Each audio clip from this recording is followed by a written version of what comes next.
You want to sit on my shoulders? Will you sit on my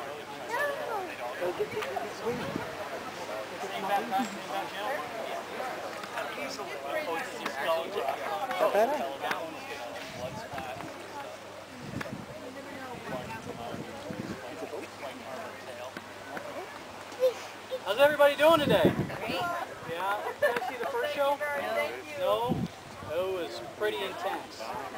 And very hot. Very hot. Now, in case you folks probably don't know, we are the Neville Company. We're out of northern New England, Maine primarily, New Hampshire.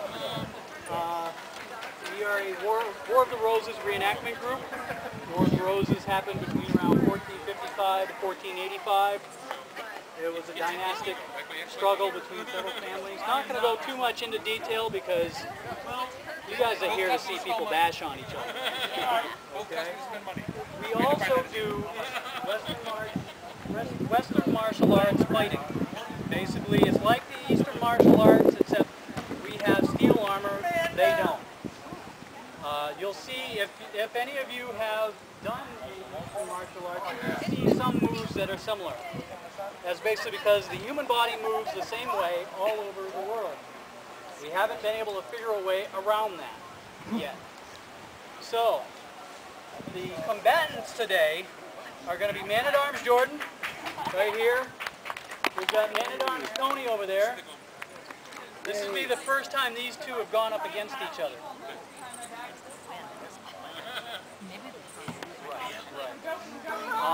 I am Sir Brian. The other gentleman over there in the white shirt is Sir Rory. We have Marcus, our archer. He's also going to be talking in amongst the battles and stuff. I'll be marshalling.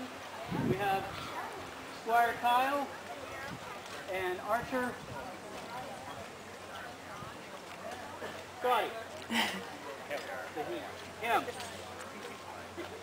Now, as a little caution, do not try this at home. These guys have been training on this for a while. They've actually earned the right to step into this ring in the armor. We don't want you trying it at home because you will get hurt. And then some of us will track you down and laugh at you. We tend to do that. Now also, just so you know, as hot as it is out there for you folks, it's about 30 degrees hotter inside these suits.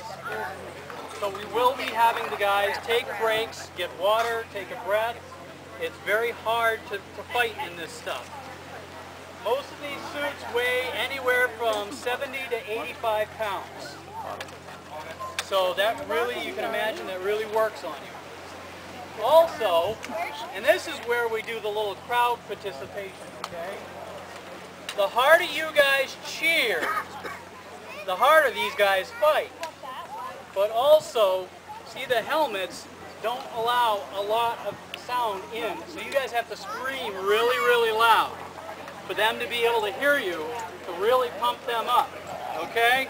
Can you guys do that for me? Yeah! How about a little bit louder? I know the heat's really bad today. One more time. Yeah! That's good, that's good. You good with that, Joey? All right. Now the first thing these guys are going to do, they're going to start off with some sword and board. Now I'll let Marcus take it over from here. So, we've got two men-at-arms and they are already nice and warmed up. They don't have a choice really on a day like today. And they're going to be using the sword and buckler, which is a small shield. And this shield with this type of armor is very appropriate. A shield like this, as you see them in Hollywood movies and such, actually are starting to disappear by the time this armor appears, because the armor is the shield. Right? There's no point in carrying around a big shield when you're already covered with plate. But a man-at-arms in this time period is just about as skilled with their weapons as a knight. Full armor. So oftentimes the armor they're wearing is cobbled together from stuff they took off dead men from the field. The hardest bit is the breastplate. Right? The covering of the chest and the back is made very specifically for each person. So taking that off of someone It's hard enough even when it's made properly to reach over your head and across your body. So most often what you'd see is they couple together legs, right? So you have vambraces, your arms, you've got pauldrons or spaulders, your shoulders, you've got the greaves. All these would be coupled together from different parts they got off the field, and then oftentimes they would have to settle for different types of chest protection. Here you've got layers of leather. They were called lames. Different layers are called lames. And over here you have something called a brigandine. Okay, the brigandine is actually riveted steel plate under leather, and all the plates are overlapped. So when one plate gets hit, that plate hits the subsequent plates, and that disperses the force across the body rather than into one spot. When you wear mail, right, the chain, and how many of you have ever heard it called chain mail? Right, everybody hears chain mail. Well, that's just calling it chain, because mail means chain.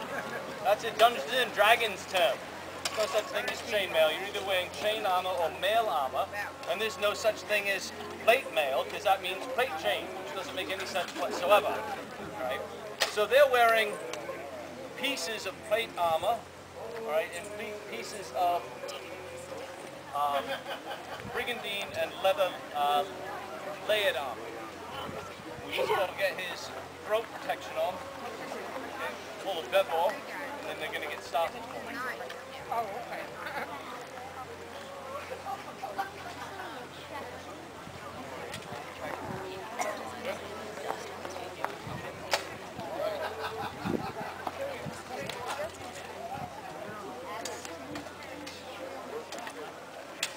Right, is that ready?